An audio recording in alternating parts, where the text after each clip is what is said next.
নৃসিংহপুর মধ্য কলোনিতে ফুল তুলতে গিয়ে অপমানিত হয়ে আত্মঘাতী হওয়া মহিলার পরিবারের সঙ্গে দেখা করলেন বিজেপি দক্ষিণ সাংগঠনিক জেলার সভানেত্রী অর্চনা মজুমদার। সঙ্গে ছিলেন রানাঘাট লোকসভার সাংসদ জগন্নাথ সরকার সহ শান্তিপুর পঞ্চায়েত সমিতির সভাপতি নৃপেন মণ্ডল ও একাধিক বিজেপি নেতা কর্মী। শান্তিপুর থানায় লিখিত অভিযোগ করে মৃতের পরিবার। ঘটনায় এখনও পর্যন্ত পুলিশ একজনকে গ্রেপ্তার করলেও এখনও অধরা অভিযুক্ত সিভিক ভলেন্টিয়ার। বিজেপির পক্ষ থেকে জানানো হয় 24 ঘন্টার মধ্যে বাকি দোষীদের গ্রেপ্তার না হলে থানা ঘেরাও করা হবে বলে হুঁশিয়ারি দেন। আপনারা দেখছেন নিউজ নদিয়া এক্সপ্রেস। চ্যানেলটিকে সাবস্ক্রাইব, লাইক, শেয়ার এবং ফেসবুক পেজটি ফলো করুন আর দেখুন নিউজ নদিয়া এক্সপ্রেস। চলুন শুনে নেব পরিবারের লোকজন কি বলছেন।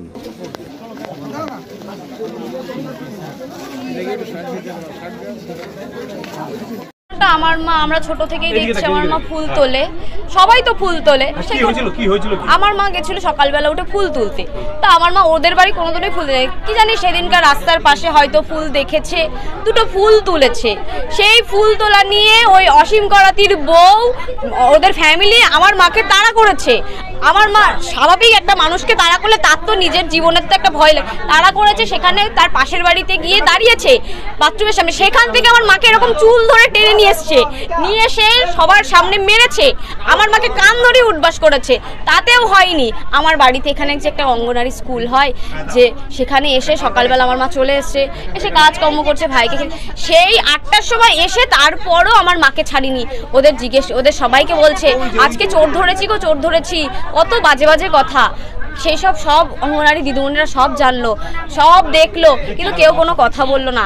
তারপরও ওনার শুধু আমি লোকের মুখে শুনলাম যে বলছে যে কেন হচ্ছে এইসব, কেন। সেইখান থেকেও এখানে এসে আমার মাকে নোংরা নোংরা কথা বলছে পরে যদি তোকে দেখি তোর হাত কেটে দেবো, তোর এমন অবস্থা করব তুই সমাজে মুখ দেখাতে পারবি না। সারাদিন এই নিয়ে টর্চারিং। তারপরও রাত 11:30-12টার দিকে আমার বাবা থাকে না, আমার বাবা থাকে কাজের সূত্রে কলকাতায় ছিল। আমার 2 বোন, আমরা শ্বশুর বাড়ি, আমার মা আর আমার ভাই বাড়িতে ছিল। সেইখানে এসে আমার মাকে, আমার ভাইকে কত কথা বলছে। আমার ভাই বলছে যে তোমরা এরকম করছো কেন। আমার ভাইকে বলছে তোরা কি জানিস আমরা কে? আমরা পুলিশ, আমরা তোদের জেলে ভরে দিতে পারবো। যেহেতু ওই বাড়িতে হচ্ছে মিলন করাতি হচ্ছে সিভিক পুলিশের কাজ করে, সেইখানে ওরা এখানে আমার ভাইকে এরকম হুমকি দিয়ে গেছে। এখনো পর্যন্ত 24 ঘন্টা কেটে যাওয়ার পরেও এখনো গ্রেপ্তার হয়নি না, এখনো পুলিশ কোনো কিছু করেনি। যারা এখনো শুধু একজনকে গ্রেপ্তার করেছে, তাহলে আরো যে 4টে ঘুরে বেড়াচ্ছে, তাহলে তারা কখন গ্রেপ্তার হবে? কি হবে শাস্তি? আমি তো এখনো কোনো শাস্তির কোনো কিছু দেখছি না। তাহলে ওরা যে আমাদের দেখে দেখে হাসছে, আমার যে মা চলে গেছে, তাহলে ওরা দেখে হাসছে। ওরা যেভাবে ঘুরে বেড়াচ্ছে, শুধু একজনকে ধরেছে, আর এরা কি করছে? তাহলে অর্চনা ম্যাডাম তো এসেছিলেন, কি কথা বললেন, কি আশ্বাস দিলেন? ম্যাডাম তো বললো যে তারা আমাদের পাশে আছে, দেখছে, কিন্তু কি আমি বুঝতে পারছি না যে কি হবে। আমার যে শাস্তি চাই, আমার মার সাথে এরকম করেছে, আমার শাস্তি চাই। আমার মাকে তো ওরাই মেরে ফেলেছে। আমার মা এরকম কাজ কোনো দিনই করতে পারে না। আমার মাকে মেরে ফেলেছে ওরা। আমার নাম সরস্বতী মৌসুমী দে। দাদা, আজকে তো এসেছেন এখানে দেখা করতে, কি বলবেন? এখানে আমি খবরটা কালকেই শুনতে পারি, শোনার পরে আমি খোঁজ খবর নিয়েছি এবং এখানে এসে যেই মেয়েদের কাছ থেকে যা শুনলাম, খুবই মর্মান্তিক ঘটনা। এটা হচ্ছে তৃণমূলের আমলে, এটাই তৃণমূলের কালচার।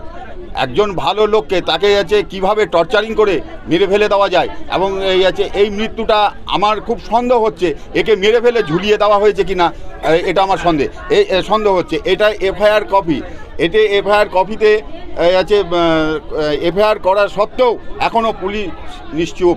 তারা কোনো এখনও অবধি অ্যারেস্ট করেনি, কাউকে গ্রেপ্তার করেনি।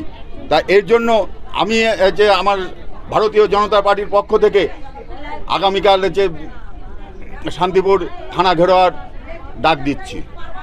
এখানে আমার গ্রামের লোক এবং সমস্ত শান্তিপুরের শুভ সম্পূর্ণ বুদ্ধি মানুষরা তারা এই ঘেরাওয়াতে উপস্থিত থাকবে। আমার নাম নৃপেন মণ্ডল, শান্তিপুর পঞ্চায়েত সমিতির সভাপতি।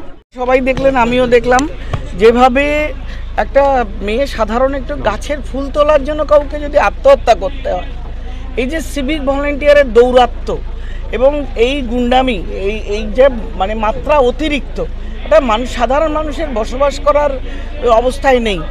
আত্মগ্লানিতে ভদ্রমহিলা আত্মহত্যা করেছেন, অথবা তাকে আত্মহত্যা করাতে বাধ্য করা হয়েছে। কোনো কিছু প্রমাণ হয়নি। পোস্টমর্টমের রিপোর্ট ছাড়াই সারা পাড়ার মানুষ দেখুন রাস্তায় বেরিয়ে এসছে, প্রত্যেকে নিরাপত্তা চায়, এই অপমানের শোধ চায়, সিভিক ভলেন্টিয়ারের অ্যারেস্ট চায়। আমরা পুলিশের সঙ্গে কথা বলছি এবং যত শিগগির সম্ভব সকলকে ধরাবার ব্যবস্থা। এখনো পর্যন্ত 24 ঘন্টা কেটে যাওয়ার পরে এখনো গ্রেফতার হয়নি বা আটক হয়নি। সেটা আমি পুলিশের সাথে কথা বলে এসপির সাথে দেখছি কি করে। ঘন্টা কেটে যাওয়ার পরও এখনো পর্যন্ত সিভিক ভলেন্টিয়ার মিলন পরাদিকে গ্রেফতার করতে পারলো না এবং আটকও করতে পারলো না। কিভাবে দেখছেন, কি বলবেন?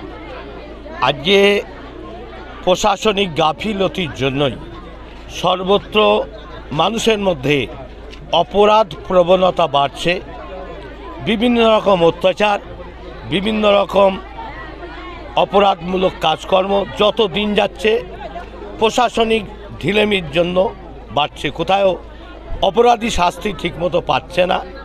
এই সরকারের কাজ অপরাধীকে আড়াল করা এবং অপরাধীকে বাঁচানোর জন্য মানুষের দৃষ্টিভঙ্গি ঘুরিয়ে দেওয়া, উদরপিণ্ডি বুদর ঘাড়ে চাপিয়ে দিয়ে মূল অপরাধীকে যাতে বাঁচানো যায় সর্বত্র এই প্রয়াস চলছে। আমরা এর তীব্র বিরোধিতা করছি। প্রশাসনের উচিত কোনো রাজনৈতিক রং কি করে এটা না দেখে অপরাধ করলে অপরাধীর শাস্তি হোক এবং যাতে বিচার প্রক্রিয়া দ্রুত সমাধান করে দৃষ্টান্তমূলক শাস্তি দেওয়া হোক। তাহলে বাংলায় নয় সর্বত্রই প্রশাসনিক পদক্ষেপ যদি ঠিক থাকে অপরাধ কমতে থাকবে। আমরা দেখতে পাচ্ছি বিভিন্ন জায়গায় যোগীর রাজত্বে অনেক ক্রাইম কমে গেছে। এই কারণেই সেখানে সঠিক বিচার, সঠিক অ্যাকশান নেওয়া হয় বলেই কমে গেছে। দাদা, আর একটা অভিযোগ করছে এলাকার সাধারণ মানুষ যে তড়িঘড়ি মৃতদেহ নিয়ে চলে যাওয়া হয় পুলিশের তরফ থেকে, এটা কিভাবে দেখছেন? একই ব্যাপার, এখানে ক্রাইমকে বাঁচানোর জন্য, ক্রিমিনালকে বাঁচানোর জন্য এগুলো পুলিশের চটজলদি প্রয়াস। পেছনে টাকার খেলা থাকতে পারে, অর্থাৎ দুর্নীতি যখন বাসা বাঁধে টাকার বিনিময়ে অনেক কিছু হয়। দেখা যাচ্ছে অনেক ক্ষেত্রে পোস্টমর্টম রিপোর্ট পর্যন্ত প্রেসার ক্রিয়েট করে পাল্টে দেওয়া হচ্ছে। এরকম ঘটনা বাংলায় ঘটছে। আমরা অভয়ের ক্ষেত্রে দেখেছি যে সেই সত্যকে চাপা দেওয়ার জন্য, অপরাধীদের বাঁচানোর জন্য রাতারাতি বুলডোজার চালিয়ে সেখানে যেখানে অপরাধ চলেছিল সেখানে সমস্ত চিহ্ন নিশ্চিহ্ন করার জন্য সরকারি পক্ষ থেকেই প্রয়াস করা হয়েছে। এখানেও সেই যে যাকে মারা গেছে তাকে সঠিক পোস্টমর্টম বা ছবি মানুষ যাতে না করতে পারে তড়িঘড়ি করে পুলিশ তাকে নিয়ে চলে গেছে এবং মূল অপরাধী যাদের নামে এফআইআর তারা ঘুরে বেড়াচ্ছে আর তার অন্য কাউকে ধরে এটাকে হালকা করার ব্যবস্থা হচ্ছে। এখানেই মানুষের ক্ষোভ বাড়ছে। সাধারণ মানুষ এর বিরুদ্ধে তারা সরব হচ্ছে। তাদের বক্তব্য অপরাধীর বিচার হোক, দল মত নির্বিশেষে অপরাধী তার শাস্তি হোক, এটাই তাদের দাবি। আর এই দাবি আমাদেরও। সিভিক ভলেন্টিয়ারকে পুলিশ এখনো পর্যন্ত ধরেনি বা ধরতে চায়নি, কোনটা? এটা তো আমার মনে হচ্ছে পুলিশ ইচ্ছাকৃতই এটা ধরছে না। মূল যে অভিযোগ দৃষ্টিভঙ্গি ঘোরানোর জন্য এটা করা হচ্ছে। আত্মহত্যায় প্ররোচনা দেওয়ার মামলা রুজু করা হয়েছে, সেখানে যেখানে পরিবার বলছে হত্যা করা হয়েছে সেখানে অন্য কোনো ধারা না দিয়ে আত্মহত্যা প্ররোচনা দেওয়া নিয়ে। আমার প্রশ্ন এটাই, পুলিশ কি করে জানলে যে এটা প্ররোচনা দেওয়া? অভিযোগকারিনী বা অভিযোগকারী তারা বলছে তাকে মেরে ফেলে ঝুলিয়ে দেওয়া হয়েছে, পুলিশ বলছে আত্মহত্যা। সর্বত্র বাংলায় একই জিনিস দেখা যাচ্ছে যে যেভাবে লাশটা ঝুলছে পুরোপুরি নয়, তার মাটিতে পা রয়েছে, ওইভাবে কেউ গলায় দড়ি দিয়ে আত্মহত্যা করে না। এসপি আগেই বলে দিচ্ছেন এটা আত্মহত্যা, হত্যা নয়। অর্থাৎ সেই ধারা এখানে একই চলছে, পুলিশ একইভাবে আত্মহত্যার মামলা রুজু করছেন। এটাই পুলিশের অপরাধ। ক্রাইম পুলিশই করছে, পুলিশের কারণেই বাংলার ক্রাইম বাড়ছে এবং এর মূল দায়ী পুলিশ মন্ত্রী। এই ছোট ছোট শিশুরা বিচার পাবে বলে মনে হয় যেখানে সিভিক ভলেন্টিয়ারের নাম উঠে আসছে?